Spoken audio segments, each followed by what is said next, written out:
I'm not proposing that legislation should uphold the rights of doctors, because I don't think any legislation should ever identify the rights of any particular group. Doctors have the same rights, no more and no less, than any other person pursuing a career, any other American. Those are the rights that I think are being pushed aside. If I need my car mechanic to fix the air conditioning on my car, which I did, does that mean that because he can fix it and I can't, that suddenly I have a claim on him, he has a responsibility to do it, if I can't pay for it, somebody else must pay for it, etc., etc. I don't see where that follows. Doctors here then have the same rights as every other American, and those rights are what are being pushed aside in this debate. I also think that, when I say identify and defend, what I mean in particular is to defend those rights. But I think in the debate and in the discussion we have to identify those rights. So to defend them. Any proper reform of health care, well sure, we can do all kinds of reforms. How are we going to judge if they're proper or not? And by proper, I mean really three levels, two of which I put up here. One would be constitutional. Is this reform passage constitutional or not? I haven't really heard that discussed a lot. Is it logically valid? Is it a reform that puts up that is consistent logically? Or is it full of blatant contradictions? Is it a bill that says something like the Health Choices Act, which then requires everybody to have the same kind of amount of insurance? It's a contradiction in terms, right? Is it logically valid? And I also wish to ask whether it is moral. A proper reform of health care should be moral. And that's going to be the focus of most of my talk to discuss what I mean about that. And when I say to practice as they decide, I mean to think, choose, and act as they decide. Not just going through the motions of practice, but to think, choose, and act as a doctor decides. And when I talk about rights, I'm talking specifically about life, liberty, and the pursuit of happiness. I'm not talking about the rights of things, and that's what I want to go into and explain right now. Let's think about what rights are for a moment. How do we know if something is a right?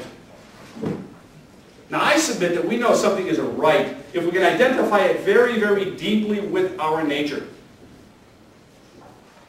It is a condition for living with other people. If you lived on a desert island, let's think for a second you lived on a desert island, and I don't mean 8 square feet of sand where any one of us would die, but I mean an island with no other people on it, in which there's coconuts and abilities of wild animals and the ability to grow food, and etc.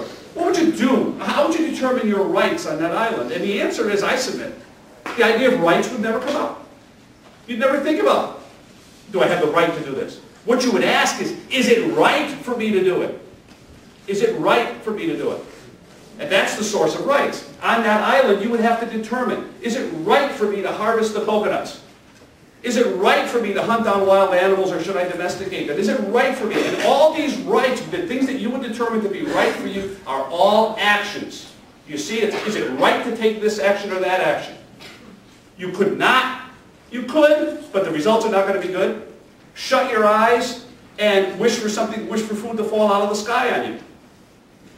You'd be free to do that if you wished to, but you would not be free to escape the consequences. What would be right for you to do would be that which you choose to do and to act on. Rights are rights to action, not rights to things. On that desert island, you would have no right to food, you'd have no right to clothing, no right to shelter, and no right to health care. And there wouldn't be any health care other than what you could give to yourself. Right? So rights come up. The idea of rights come up when we are living in context with other people. When we start to live with other people, we realize that some problems develop here, right? Suppose I were to decide that I need some money. I make that decision just about every day. So then, can I do anything I want to get money? Can I lay in wait on a city street and hit somebody over the head and take their wallet? And then the answer is no, because that would be violating their rights to liberty, their rights to act. Living with other people requires a mutual recognition that you're a human being, and I have a human being. We each have a nature, and that a nature gives us certain things that it is right for us to do. And we are not free. Not free, properly speaking, it is not my right or your right against me to use force, loot, and pillage the lives and efforts of others, including their property. Now, think about the Declaration of Independence for a moment. The Declaration says the founders held certain truths to be obvious to them.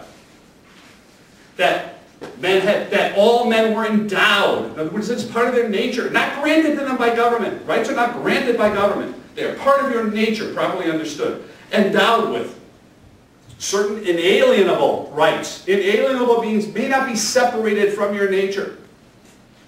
I could deny your rights and put you in prison, but I cannot separate them from your nature. They still exist in the sense that it is still right for you to exercise them, even if someone uses force to prevent you from doing so. These rights are inalienable. They cannot be made other. They cannot be made alien. Cannot be bartered or sold or given away or taken away. That among these are life, liberty, and the pursuit of happiness. Let's think about them a minute. What does it mean to say you have the right to life, liberty, and the pursuit of happiness? The right to life does not mean you have a right not to die. We're all going to die. A man drowning in the Pacific Ocean has no right to life. A right to life means you are free from the coercions of other people as you set out to live your life as you see fit, in voluntary cooperation with others. In voluntary cooperation with others. Let me support the fact that life means the right to take the actions to live your life. It's not rights to things. Consider liberty. What is the right to liberty? Life, liberty. What does liberty mean? It is the right to take the actions you deem proper in pursuit of your own life and your own goals in context with other people, meaning that the only limitation is you may not infringe upon the liberty of others. Remember, rights do not apply on a desert island, and they would not apply to any philosophy that saw you as the only thing in the universe. Rights are in a social context. It is a mutual recognition of rights. I cannot claim any right that I do not recognize in every other person. So the right to liberty means the right to act, limited by and only by that you may not infringe upon the liberty of others. And perhaps the most clear of these rights, that makes it most clear, is the right to the pursuit of happiness. Think about that a minute, the pursuit of happiness. There is no right to be happy. There is no right to gain the things you might desire or even desperately need to be happy. There is only the right to the pursuit of happiness. And that illustrates my point that all of these rights are rights to action. They are not rights to things. I have no right to food. I have only the right to take the actions necessary to gain food, which doesn't just mean subsistence farming. Of course, it means voluntary cooperation with others. I have the right to liberty and the right of the pursuit of happiness. I have no right to food, no right to clothing, no right to shelter, and most assuredly no right to demand the services of dedicated professionals by claiming some right to health care. It is not a right. Health care is not a right. It is a service provided by others. And perhaps the most demanding of all services in the amount of time and commitment and effort it takes to create that service. Rights are the rights to act. And I submit that these rights as rights to act are deeply connected to what it means to be alive. How do you know if someone is dead? How do you know if someone is dead? I'm hearing no something, and that's all I needed to hear. No respiration, no pulse, right? No metabolic activity, flatline, no neurological activity. Death is stillness. It is lack of action. Life is a process of self-sustaining, self-generated action. I will submit, quoting the American philosopher Ayn Rand, that I draw much of what I'm thinking about from. Right? Life is action. And therefore, the rights to life, liberty, and the pursuit of happiness, understood as the rights to action in a social context, are deeply connected to what it means to be alive. In fact, they're just an outgrowth of what it means to be alive. The rights to life, liberty, and the pursuit of happiness basically come down to live while living with others.